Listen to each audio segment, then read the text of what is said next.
Hello everyone, we learn about Git and after that we are going to learn about GitHub. But some of you may ask why we need to learn about remote version controlling.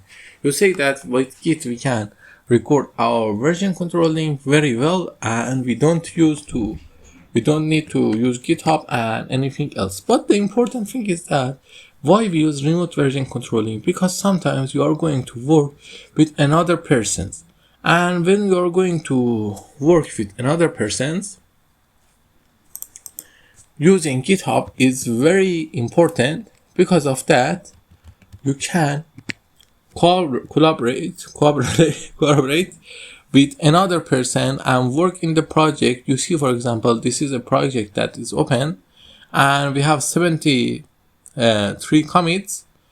That the commits are created by different persons. They are cooperating on the one project with each other, and it's important to know how to cooperate and work with the user. You can hear many users work on this project. For example, you can see the change suggested, the thing that they do, how they fix the project and works, and the issues, the problems, everything.